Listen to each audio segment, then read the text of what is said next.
everyone, it's me, Jill Gillespie, and this little demo here is me talking about downward facing dog, which is a posture that gets offered in yoga classes a lot as a resting pose. And then usually when it is a resting pose in a yoga class, maybe like half the students are like, really? What? How? Why? Where?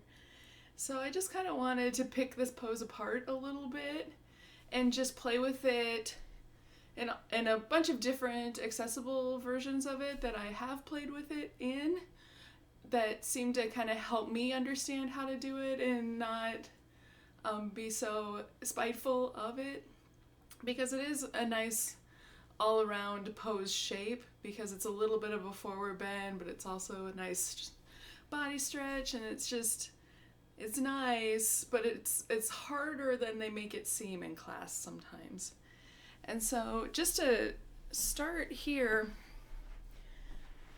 I want to show you what my unsupported, just hands and feet on the mat version of it looks like, so you kind of see what I'm working toward, and then I'll get up and I'll show you different versions of it here. And so typically we're at the end of a vinyasa or something when we do this, and so we've done our plank and our down dog or our up dog here like this, or our cobra, and then they say come into down dog. And so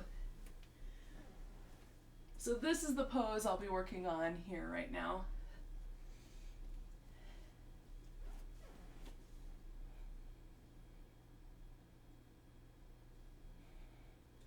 And I'll deconstruct how I set that up here in a little bit, but that's the pose I'm talking about, just in case you were like, I don't know what you're saying, Jill. So, if you watched my plank video already, you'll know that I have already been working on the idea of keeping the shoulders low and broad and right into our sockets when we do like our planks. How sometimes when we get into those poses, we have this tendency to roll forward. And so to fix that, we can roll our shoulders open and broad. And what that usually will mean is that our hands might come a little bit wider than we're used to. And then for downward facing dog, I also encourage this rotation in kind of the elbows and the elbow pit kind of coming in and coming forward a little bit. And so that drawing in here also makes my hands kind of rotate out a little bit.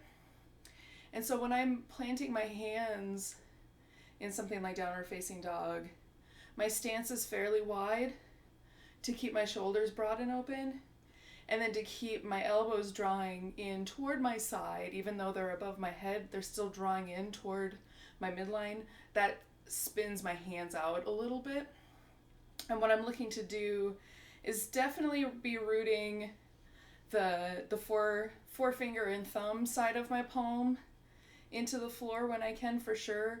But if you can get that whole palm grip on the floor, that sometimes can feel very nice too. And so that's just kind of, in case you can't see that in the video when I'm facing away or far away from the camera, that's kind of the energetic things that I'm practicing when I'm trying to deal with my arms and the top half of my body in this pose.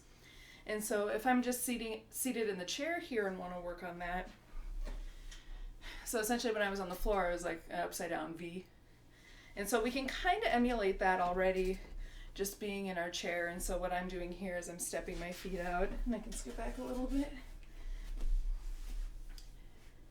So I'm stepping my feet out in front of me to kind of get that idea of the stretch and the length that's happening with my legs in this pose. And then I'm setting up my plank arms here, and then I'm lifting my arms up over my head. And so then again, drawing my elbows in toward my head so my palms can spin open a little bit. My shoulders drawing long and open down my back. My shoulder blades and everything are kind of moving down my back. And then there's also an element of a fold. And so to make the V, I lean a little bit more forward in my seat. And so just like any other forward folding motion, two things can start happening that can start being compressing on our belly as we bring it to our legs.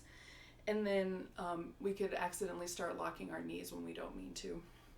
And so I additionally, when I'm preparing for this posture, I begin walking my feet apart a little bit and bending my knees a little bit.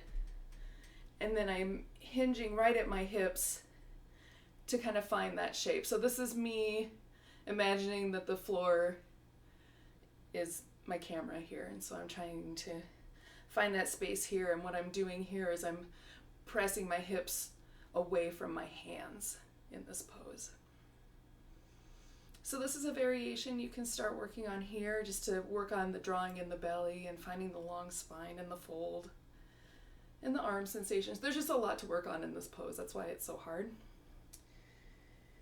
And then if you want to try the inverted version while you're in a chair, which is really intense, so if it doesn't make any sense in your body in the chair, that's okay. Forgot to grab my blocks, so I'll just roll up my blanket, which is another way that you can emulate a block when you need to. So in my chair, I'll sit with my legs wide here and scoot my butt into the chair a little bit. And then I'll find my long spine and lean forward, and then reach my hands out to find a connection to the floor, probably on a block out in front of me, as I work on rolling my shoulders open, bringing my elbows in, and letting my head relax in between my arms if possible, while still simultaneously rooting my hands into my support so I can push my hips away from my hands.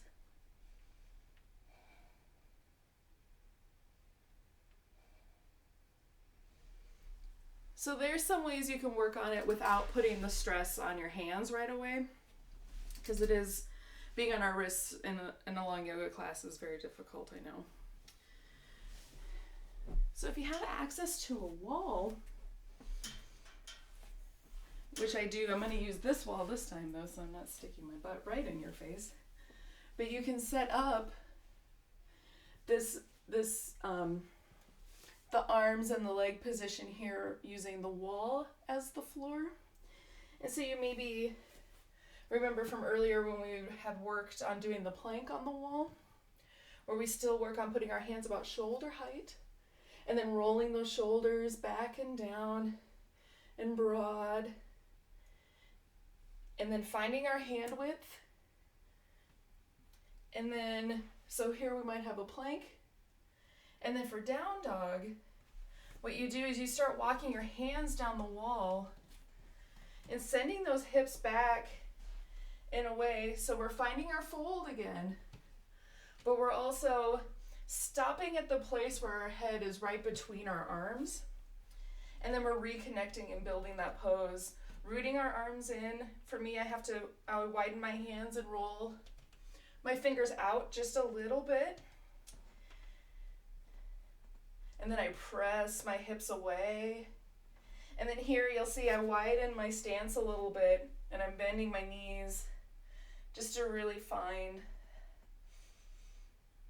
my variation of the pose.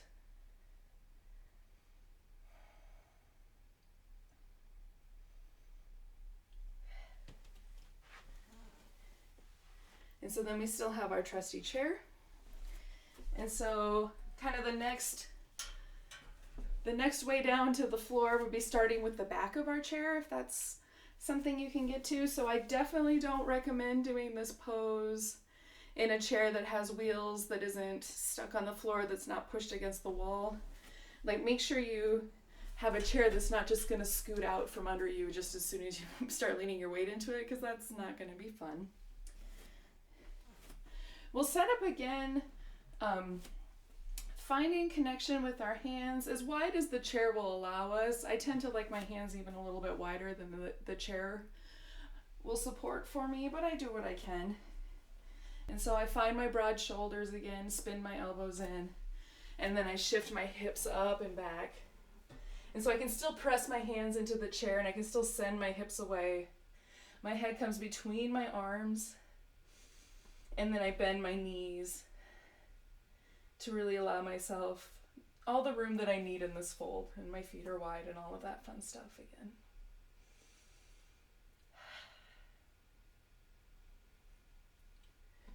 And so as you work your way down toward the floor, another variation you might try is with the seat of the chair, and that gets you a little bit closer to that inversion that this pose is. And so again, so now you have even some grip on the side of the chair that maybe you didn't have in any of the other positions, so you can completely change your hands' connection with the floor because you can get under it at this point. And so then we'll set up our plank again here. And then I imagine a string is pulling my hips up in a way. That's kind of how I get my energetic lift here.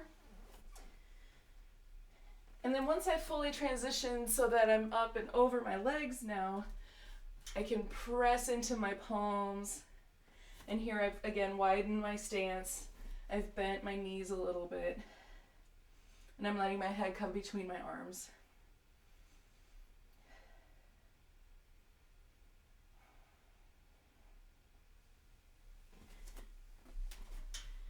And so then without the chair, kind of our next path to the floor is having our hands on our blocks. And so I happen to have a set of blocks here that I like to use. But big sturdy books are a good option. I will say, do a little test run with your block books just in case, because some of them have shiny covers, and if you're just practicing on the carpet, you might just push your book away, like you might accidentally push a chair away.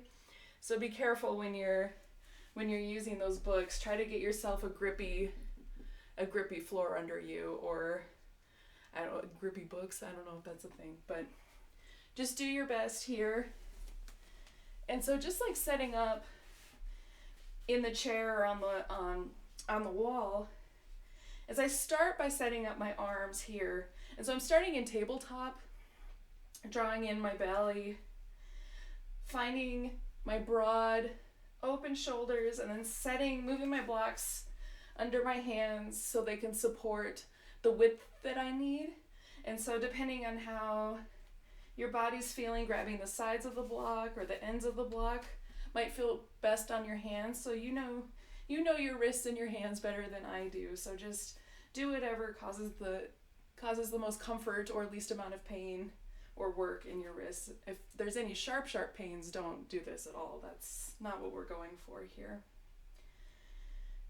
And so we find our place here just in our tabletop to prepare. And then we might let our knees go back a little bit, find our kneeling plank, reconnect with that shape, tuck our toes, and then maybe hover, find our plank again, draw in that belly. And then again, with the energy of a string pulling our hips, let that be the action that begins our transition back to our down dog. And so you'll see right away, I widen my feet because I know I need a place for my belly to go. And so I widen my feet, I bend my knees a little bit, and I'm just shooting my hips away from my hands while rooting my hands into my foundation. And then I'm spinning my elbows in toward my head here.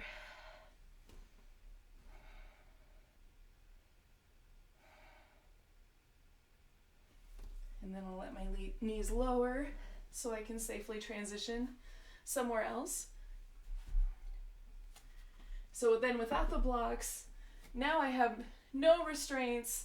I can place my hands wherever they feel most comfortable on the floor. I can turn my hands out just a little bit. What it looks like is, it's usually my pointer finger is what's pointing directly toward the front of the mat. And so my fingers are pretty fanned out here. And then I reconnect with my strong tabletop position. And then if you want to play a little bit here, you can tuck your toes and just hover your knees and just play with that sensation of your arms bearing your weight. And then let the string pull your hips up and back. And so again, I take that wide stance. I bend my knees so I can let myself in. And my elbows are drawing in. My shoulders and my shoulder blades are kind of yearning down my back. And my hips are just trying to leave my body. They're just trying to get as far away from the hands as possible.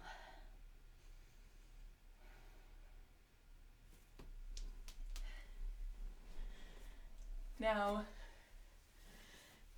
your tabletop position here, so say down dog is just not even an option at this point in your body for whatever reason, and that's totally fine. Again, it's a really intense pose for a lot of us. And so some options you might have, is just kind of finding a variation, stepping your hands out, and maybe just finding just a little reprieve from your wrists, just staying here. And maybe lowering your elbows here. So this is our puppy pose. And then if you still want to work on the strengthening and all of that fun stuff, you might keep your forearms down, tuck the toes, lift, and then that becomes dolphin. So it's the same action. We're just down on our elbows here. And then also, the just resting back on your knees is an option as well. So that is pretty much all I have for my down dog practice. And I hope that helps you kind of figure out this pose a little bit, and you can still not like it, or maybe now you'll love it. I'm excited to hear what you think, and I hope you have a wonderful day. Thanks.